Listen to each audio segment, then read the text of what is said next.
Do you love the wonderful recap of Oz? I sure hope so. Do you love it so much that you want official Oz recap apparel? Then I have great news for you. I've just opened a Zazzle store where you can buy merchandise inspired by the Oz books. If you're looking for a t-shirt of Glinda the Good reading the Royal Historian's books, or perhaps a pillow depicting our sleepy friends in the poppy field, then look no further. You can find these items and more available at zazzle.com/store/OzRecap.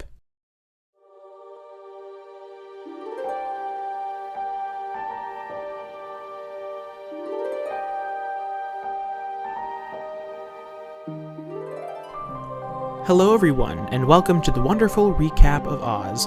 My name is Justin Peavy, and I will be reading through L. Frank Baum's novels and diving into a few of the countless film, television, stage, and literary adaptations taking place in the magical land of Oz.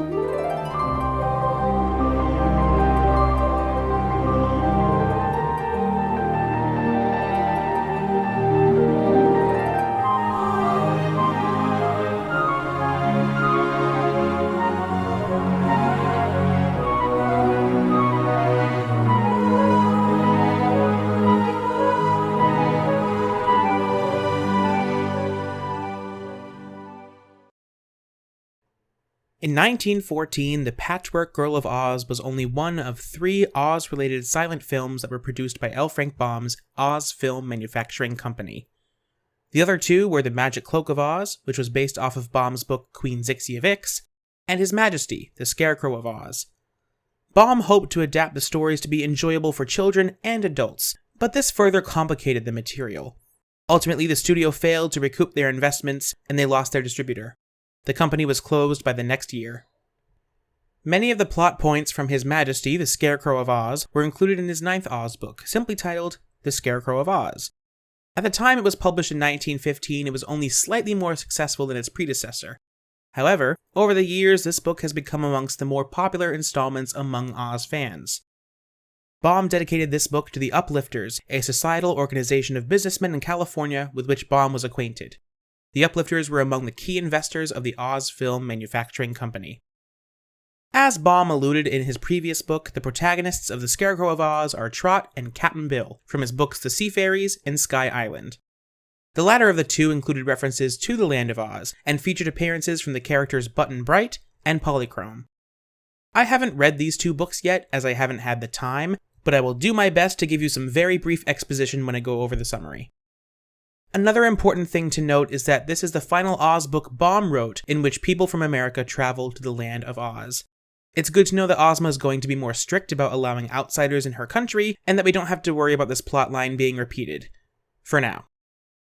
This is a fascinating installment that I'm very excited to share with you, so let's get to it. Presenting Oz Book 9, The Scarecrow of Oz. Ever since Cap'n Bill suffered an injury and was forced to get a peg leg, he retired from sailing and began boarding with Trot's mother. When Trot was born, he instantly became a close companion of hers. As she grew, they had gone on several adventures together, which are documented in L. Frank Baum's books The Sea Fairies and Sky Island. And now here they are, sitting under a tree and pondering their knowledge of the world. The 2 of them walk down to the beach and board a small boat. Cap'n Bill packs some candlesticks and matches, and they set out on the water to explore a cave. Cap'n Bill rows while Trot steers, but she notices something in the distance. Bill identifies a whirlpool and begins using all of his strength to row in the opposite direction. This proves to be futile, because the boat is swallowed by the whirlpool. Trot and Cap'n Bill are thrown from their rowboat into the depths of the ocean. In the excitement, Trot clings fast to her companion's coat, while unseen arms guide them through the water. Eventually, they stop sinking and begin floating very quickly until they resurface in a cavern, supposedly in the center of a large underwater air pocket. They climb onto the sand and catch their breath. After wringing the water out of their clothes, they try to figure out where exactly they've washed ashore. They explore the beach and find an entrance to a passage at the end of the cave. Trot suspects it might lead out of the cave, but Bill is apprehensive, fearing the passage might lead them to a worse place. So, they stay put. With only 6 biscuits, a hunk of cheese, and a flask of water amongst the 2 of them, the urgency of the situation begins to set in. With a concern that they may only have 3 days to live, Cap'n Bill tries to fish for some food, which takes him hours to do successfully. Bill uses matches and seaweed to cook a 2-pound fish, and they have a sip of water each, and then they fall asleep. When they wake up, they divide a biscuit for breakfast when a creature splashes onto the surface. It has circular wings, tough skin, 4 long legs, and a curved beak. It resembles a bird, but only has feathers on the top of its head, and propellers for a tail. The creature introduces himself as an orc, who had gotten caught in the whirlpool the night before and was submerged for about 10 minutes. Luckily, several mermaids rescued the orc by bringing him to a cavern, which is presumably what happened to Trot and Captain Bill as well. This morning, the orc had jumped back into the water to explore the area and found himself in Trot and Bill's cavern. He has had many adventures since he left Orkland as a child, but he's since lost his way home and has been searching for it for several months. The orc explores the cave and comes across the same passage that Trot and Bill discovered earlier. Bill lights a candle and they all decide to crawl through and see where it leads. About a half an hour later, they reach the edge of a cliff in the darkness, and Bill concludes there is nowhere else to go. The orc, however, takes hold of Bill's candle and flies downward to see how far he can go. When he returns a few minutes later, he reveals there is a lake of water far below them, but there is another tunnel nearby as well. The orc flies the 2 of them, one at a time, down to the lake and drops them off in the tunnel. This time, the path is open enough where they can walk freely. It is, however, much longer and they burn through several candles. The orc then leads the journey in the darkness just in case they come across another cliff. Bill checks his watch and sees that it's nighttime, so they divide their small amount of food and fall asleep. At 9 o'clock the next morning, the orc wakes up Trot and Bill and they resume their journey. It isn't long before they see daylight ahead. This tunnel leads them to the bottom of a tall well. Trot climbs onto the orc's back, while Bill grabs onto his legs. The orc flies directly upward and everyone lands safely just outside the opening of the well. They discover that they've arrived on a beautiful island with plenty of trees and flowers, but no signs of civilization. They find plenty of trees bearing fruits and nuts and they gather plenty of them. They walk through the forest until Trot and Bill reach the shoreline on the opposite side. Then they notice the orc has disappeared. They don't linger on this for too long before they spot a small house nearby. They approach the house and find a small man sitting on a stool, staring at the water. He complains to his guests about how they've bothered him on such a terrible morning. He then complains the trees are too green, the rocks are too hard, the sand is too grainy, and the water is too wet, amongst other things. When Trot inquires as to who he is, he introduces himself as Pessim, otherwise called the Observer. He is your exaggerated, glass half-empty type of person finding fault with everything. It begins to rain, so everyone seeks shelter in Pessim's shed. At this time, an orc the size of a bumblebee begins flying around his head. The orc reveals he is the same one that traveled with Trot and Bill, but he had eaten a peculiar lavender-colored fruit which shrank him down. Pessim laughs at the orc's predicament, since the same thing happened to him once. The only way to reverse the charm of the fruit was to eat a dark purple fruit, which restored him to his normal size. Pessim reluctantly agrees to bring them to the tree bearing said fruit, and before the orc can finish a berry, he grows back to his former stature. Pessim is now growing tired of his visitors, so he orders them to leave. They can't go back from whence they came, and the orc can't fly them away, so they tell Pessim they won't go. For the next 3 days, they coexist as much as possible on this island, but Pessim makes things difficult with his constant complaining. On the 4th day, the orc comes up with an idea. If Trot and Bill eat the lavender berries, the orc would have no issue carrying them a long distance overseas. They pick some of the lavender and deep purple berries and lay them in the center of Trot's sunbonnet. Trot eats a lavender berry and shrinks within a few seconds. Captain Bill picks her up gently with his thumb and places her in the bonnet. Then he eats a lavender berry, shrinks, peg leg and all, and climbs into place. Pessim ties the bonnet around the orc's neck like a bag, bids them good riddance, and the creature takes to the sky. Trot and Bill ride comfortably in the bonnet while the orc looks for other lands on the horizon. It takes hours before the orc finds land. With the blessing of his passengers, the orc decides to land on a mountain peak in this unfamiliar continent. The orc can't reach the strings of the sunbonnet, so Captain Bill cuts a slit in the fabric for them to escape. Trot and Bill descend to the ground and eat a purple berry until they return to their natural height. With 3 dark purple berries left over, Bill decides to carry them just in case they prove to be useful in the future. From the mountaintop, they look at the land below. Along the mountainside, they see a stone house with smoke coming out of its chimney, so they decide to stop there first. The man who answers the door has bumps all over every part of his body. The bumpy man invites his guests inside since his bumps tell him that a snowstorm is on its way. Captain Bill asks the bumpy man what country they've arrived in, and he answers they're in the famous land of Mo.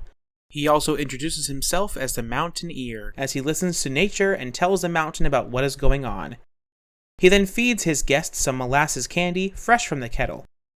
Trot asks for some water, but the bumpy man reveals there is no water in Mo, only lemonade. Trot, Captain Bill, and the orc are all tired from their long journey, and the bumpy man gives them blankets, and they doze off. Soon they are woken up again as the bumpy man announces the arrival of winter. Apparently, the snow is made of popcorn, and Trot is enlisted to shovel some of it. Trot and the bumpy man shovel outside while Captain Bill and the orc eat the popcorn. Suddenly, the bumpy man cries that someone is buried in the snow. Everyone flocks to the scene to find a little boy under the popcorn, happily stuffing his face.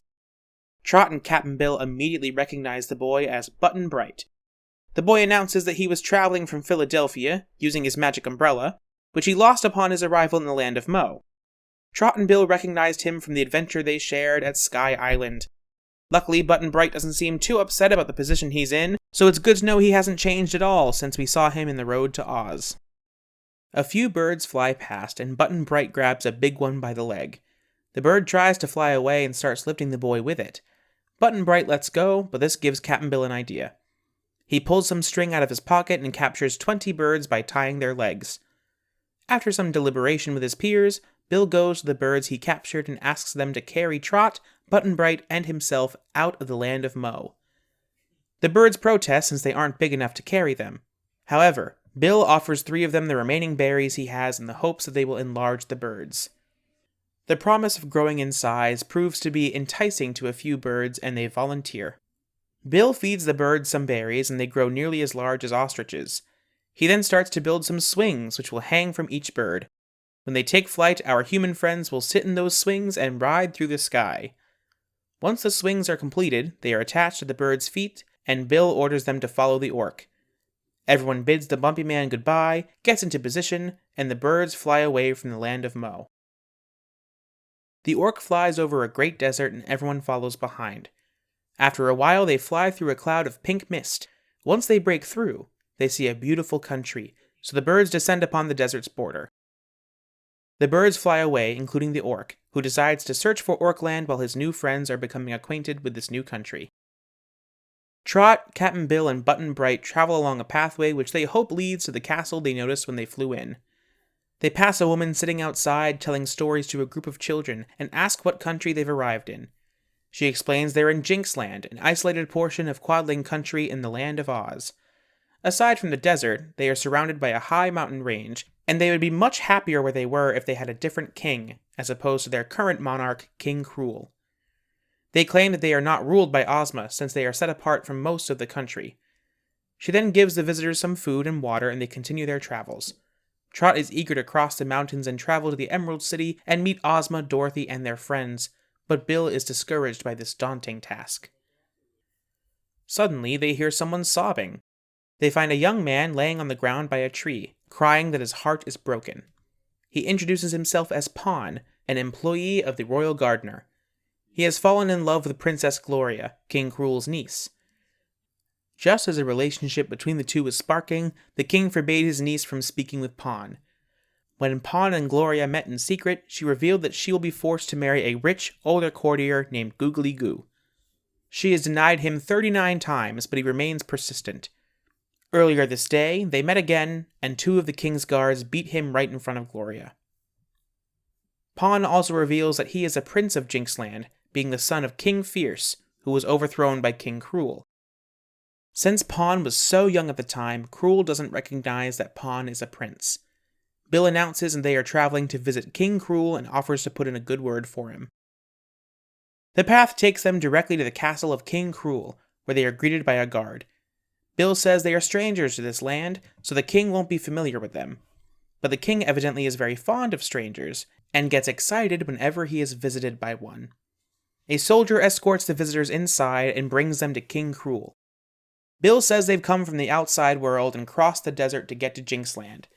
This shocks the king, as nobody has ever been able to cross the desert before. The king orders his men to give them a royal banquet, and then the royal courtier, Lord Googly Goo, enters. As Bill, Trot, and Button Bright wait for food to be served, Googly Goo complains that Princess Gloria keeps refusing to marry him. King Cruel agrees that there is no use in trying to kill Pawn, but they should try to kill Gloria's love for Pawn. The travelers are then brought to a room where they eat the food that's been prepared for them, but they contemplate the moral code of their host. After they are escorted to their private quarters within the castle, the king and Googly Goo have a long conversation. The king is concerned that Captain Bill is a magical being since he was able to cross the deadly desert. Googly Goo suggests that they send for a wicked witch in Jinxland who can test the sailor's powers. A servant is dispatched to summon the witch while King Cruel and Googly Goo search for the princess. When they explore the garden, they find Pawn and Princess Gloria together. Pawn is chased out by the king and Gloria is forced into her room, which is locked behind her. At this moment, it is announced that the Wicked Witch has arrived. Trot watches Pawn being chased out of the garden, so she explores the castle looking for Gloria. She finds her locked in her room, but the key is still in the lock, so Trot lets herself in. She comforts the princess, who is heartbroken that her relationships are being controlled. Gloria tries to pull back tears in Trot's presence and then wants to know more about the girl. While they become acquainted, King Cruel and Googly Goo meet with the Wicked Witch. The witch, who is old and ugly and has only one eye, is appropriately named Blinky. She is the leader of several other illegal witches in Jinxland, and she has been often called upon by the king to do his bidding, being paid in jewels. When the king asks Blinky if she can destroy Gloria's love for Pawn, she believes she has an ironclad solution. She plans to freeze Gloria's heart so she will be unable to feel love. Before she starts her incantation, the king brings up the strangers currently staying in the castle, as well as his suspicions of Captain Bill. She is brought to the room where Bill is sleeping and expresses her fears that the king may be right in his concern that Bill is a wizard. So while he's sleeping, Blinky takes out some powder and recites a spell. A cloud of smoke envelops the sailor, and when it clears, Captain Bill has been transformed into a small grasshopper with a wooden leg. The witch chases Bill with her stick and tries to hit him, but he leaps out of the window and into the grass. Trot leaves Gloria's room and looks for Button Bright and Captain Bill, but both of them are missing. She questions the servants, who reveal they saw Button Bright go into the garden, but they hadn't seen Bill. Trot searches the gardens but is unsuccessful, so she tries to go inside. This is when a soldier stops her and announces that King Cruel has kicked her and her companions out. When she's turned away, she sobs in the garden. Button Bright appears, having also been cast out of the castle. He tries to comfort her, but she is still very scared for Captain Bill. Button Bright reaches the conclusion that Bill isn't there, so they must go elsewhere to find him. So they leave the castle grounds together. Eventually, they arrive at Pawn's cottage and fill him in. Pawn knows that King Cruel has conspired with Blinky, so he introduces the idea that Bill has been enchanted. He also agrees to help them search for Bill in the morning. They fall asleep that night, and, for even a little while, it helps them forget their troubles.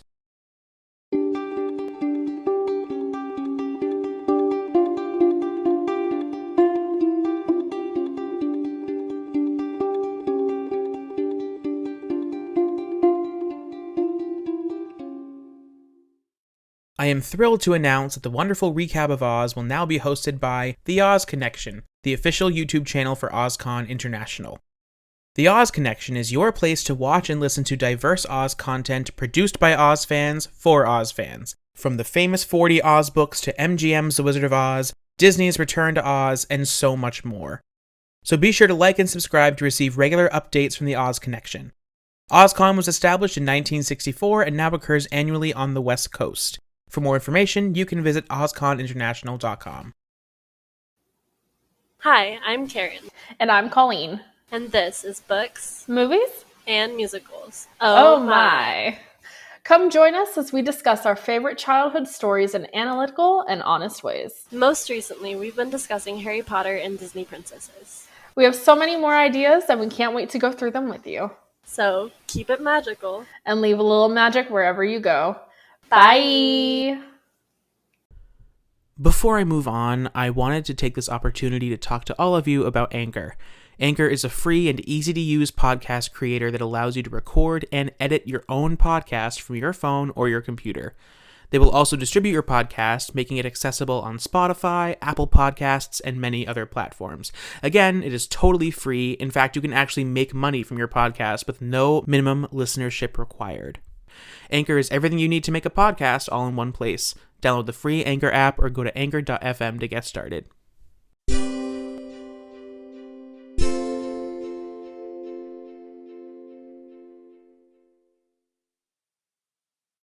Elsewhere in Quadling country, the Scarecrow arrives at the palace of Glinda the Good to pay her a visit.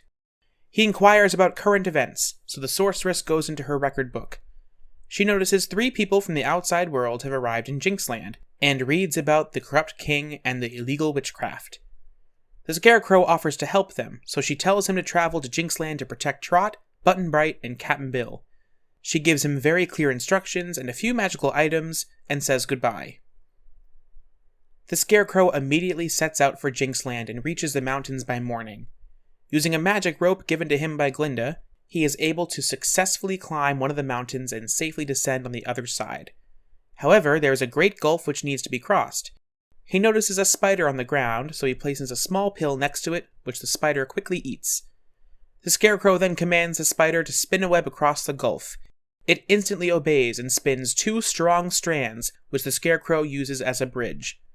Once he is safely on the other side, he can see the towers of the king's castle far away, and starts to walk in that direction. Button-Bright is the first one to wake up in Pon's cottage. He goes out to pick some blackberries, continuing to wander from bush to bush. After chasing a butterfly, he realizes he is no longer in sight of Pon's house, and has no idea how to get back. Since this is always happening to him, he remains calm and is sure someone will find him. Trot is alarmed to find he's gone missing, but knowing he has a habit of not staying lost, she doesn't pay much mind to this. After some breakfast, they see 2 soldiers escorting Princess Gloria in the direction of the Wicked Witch's house. Pon leads Trot through a shortcut to Blinky's house. Trot and Pon look through Blinky's window, where Gloria has been tied to a post. Blinky throws several magical compounds into a kettle, and then 3 more witches appear in the room. They each cast more things into the kettle, and the witches are then transformed from old hags into beautiful maidens. They add more ingredients and chant their incantation, then Blinky forces Gloria to drink the potion. Gloria's body becomes transparent, showing her heart, which goes from a vivid red to an icy white. It frosts over, and the rest of the body loses its transparency. Gloria faints, but she is stoic and emotionless when she awakens. Blinky sets the princess free, and the 3 witches turn back into hags. When they look out the window, they find that their ritual has been observed. Trot and Pon run away as the witches fly out the window and into the sky on broomsticks and canes. Blinky decides to chase them on foot. Pon and Trot come to the edge of a forest and catch their breath. Pon is confident that his love can melt Gloria's heart, so they go to find her next. Eventually, they find her half a mile away from Blinky's house. Pon reaches out to her and calls her pet names, but she walks right past him. Pon sobs, so Trot pleads to the princess, who reveals her heart is frozen to all mortal loves. She can't even love herself. Pon and Trot leave the princess to go and find their friends. At the same time, Googly Goo arrives and prepares to take Gloria to his mansion to marry her. However, she walks past him, saying she cannot love him and therefore will never wed. Googly Goo gets angry and yells at her, and even tries to restrain her, but she punches him and he rolls into a muddy ditch. He hobbles back to his mansion, swearing vengeance upon Gloria, Blinky, and the king. Trot and Pon rest at a cornfield and eat some apples. Pon tosses his core into the field, where a voice calls out to him, asking why he threw the apple at his eye. The voice belongs to the Scarecrow, who appears from the cornfield to speak to the culprits. He recognizes them as Pon and Trot, and announces that he has been sent to Jinxland to help them. Blinky finally catches up to the fugitives, tramples the Scarecrow, and hits him with her stick. She then pulls his body apart and throws his straw and clothes all over the field. When the Scarecrow's head rolls away, Cap'n Bill, in the form of a grasshopper, leaps onto it. The Scarecrow politely protests this, and Bill is shocked to learn that his new seat is alive. Bill inquires about Trot and Pon when Princess Gloria arrives. She reveals that Blinky has frozen her heart and is unable to love, but the Scarecrow prioritizes his reassembly and asks her to put him back together. She clearly doesn't want to, but Trot and Pon come out of hiding and do it for him. Once he is put together, Bill makes his presence known, causing Trot to weep. She wishes violence upon the Wicked Witch, but the Scarecrow is sure that Glinda could reverse the spell. They begin to discuss their next course of action, which includes locating Button Bright. He says King Cruel has no right to the throne, nor does Pon's father, King Fierce. The rightful king is Gloria's father, King Kind, who fell into the bottomless gulf when she was only a baby. Therefore, Princess Gloria is the true heir to the throne, so they plan to conquer King Cruel. Pon is sent to the castle and delivers the message that the king must surrender to the Scarecrow. Cruel promptly begins beating Pon with his golden staff, and they release him from the castle. He stumbles back to his companions and announces that he was unsuccessful. The Scarecrow decides to go next, since he can't be physically harmed. Meanwhile, Button Bright continues wandering through Jinxland and comes face to face with the orc.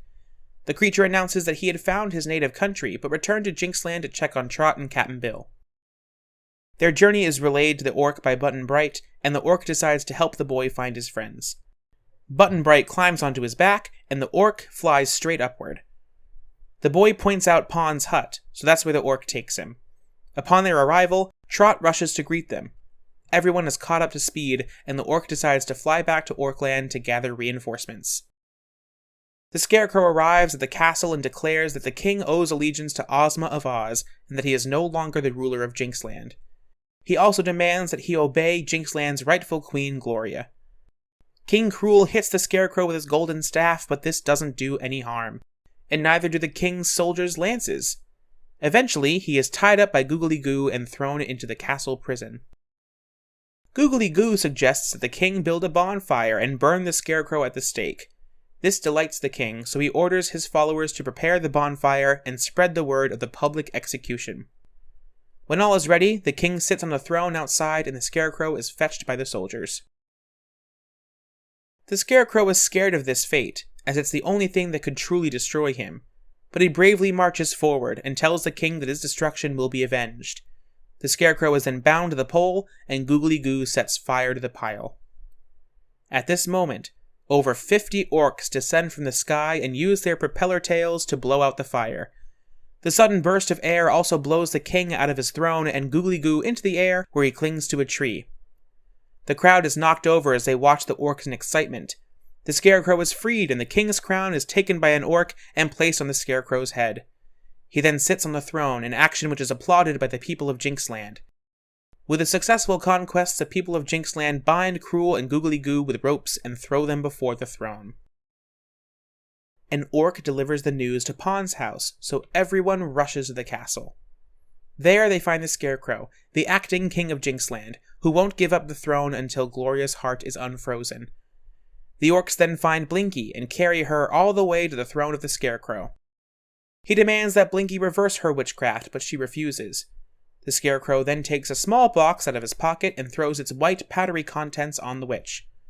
She starts gradually shrinking and begs for the antidote, but the Scarecrow refuses her until she complies. She hurriedly chants to restore Cap'n Bill to his true form, and then she gets to work on Princess Gloria's frozen heart.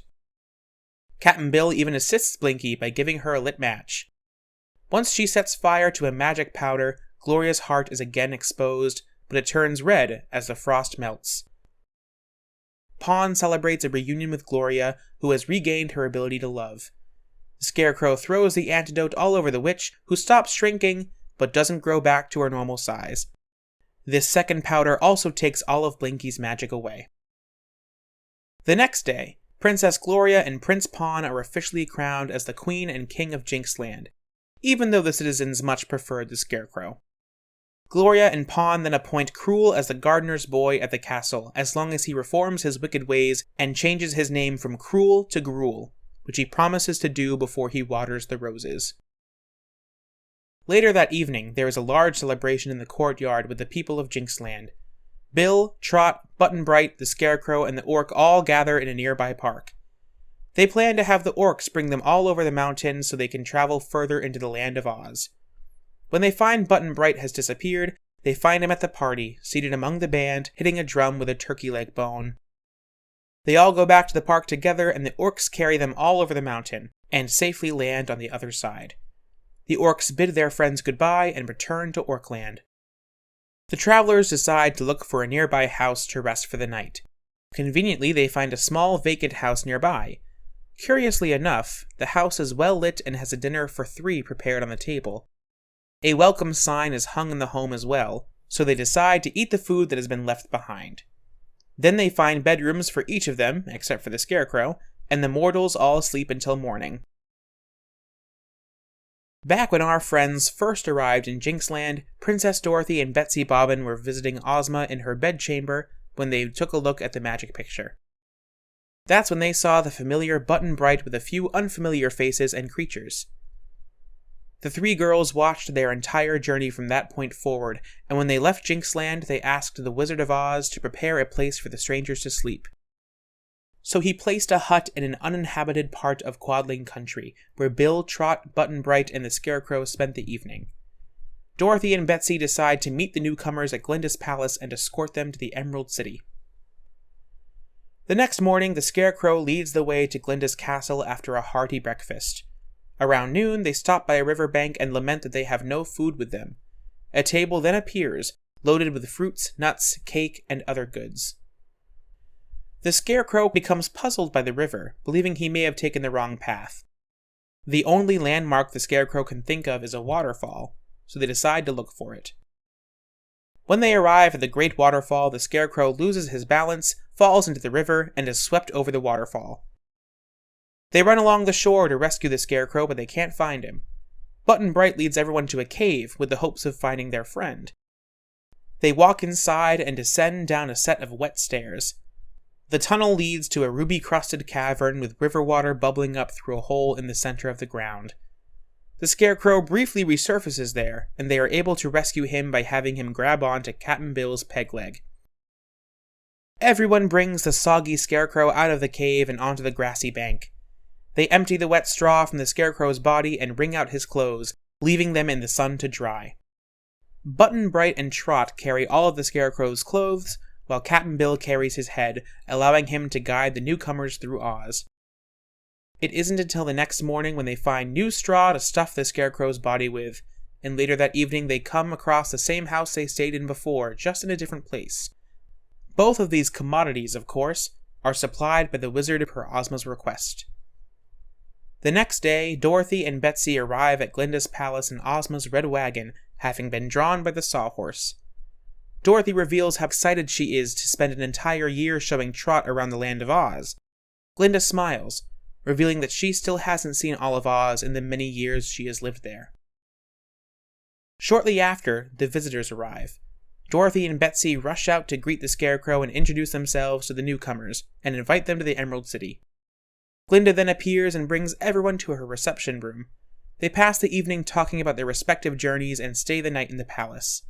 The next morning, they say goodbye to Glinda and travel to the Emerald City.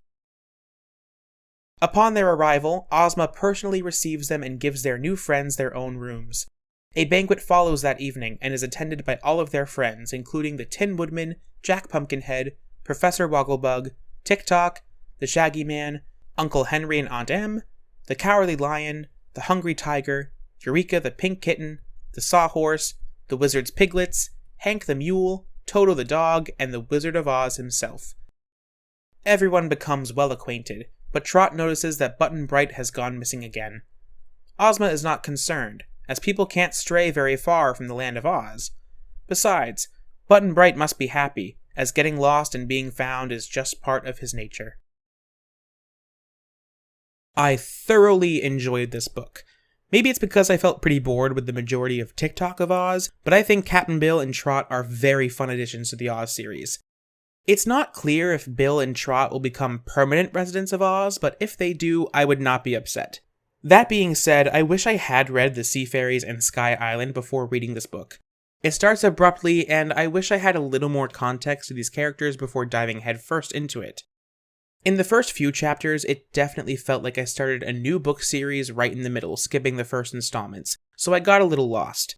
But that didn't last too long, and the characters were endearing enough that I was willing to go on the journey with them. I loved the orc and how witty he was, I loved Jinxland and the story within it, I think the new additions to the lore were really fascinating, and I was just so delighted to see the Scarecrow being the major player from the previous books, whose sole mission is to save the day. I feel like he has gotten himself into quite a few pickles by just being a floppy bag of straw, and that didn't change in this book. He certainly provided a lot of comedic relief and just made everything all the more fun. I don't have much to say on this book other than it was really fun overall. I can definitely see why it has become so popular among the fanbase. My only real criticism is that there weren't enough appearances from the other Oz characters, but at the same time, I really liked how well balanced the story was. I'm looking forward to the plot lines to be found in the next 5 books. There was a lot of hidden wisdom in this book, so here are some of my favorite quotes. Cruel people are always cowards. Love is a stubborn thing to conquer. When you think you've killed it, it's liable to bob up again as strong as ever. Said by Blinky. If you can't love anybody, you can't expect anybody to love you. Said by Trot. Thank you again for listening in. If you have any interest in supporting the podcast, you can visit anchor.fm/OzRecap. I hope to create some video companions to some of these episodes in the future, and becoming a supporter would help me better create content for my fellow Oz fans. If you are interested in reading the Oz series along with me, all of Baum's novels are in the public domain and available online for free. They're easy to read, and the illustrations alone are so interesting to behold. You are now all members of my Oz book club. Sorry, I don't make the rules. Well, that's all I've got. Be sure to follow me on Twitter at OzRecap for updates and more Oz content. Until next time, I'm Justin, and this has been the wonderful recap of Oz.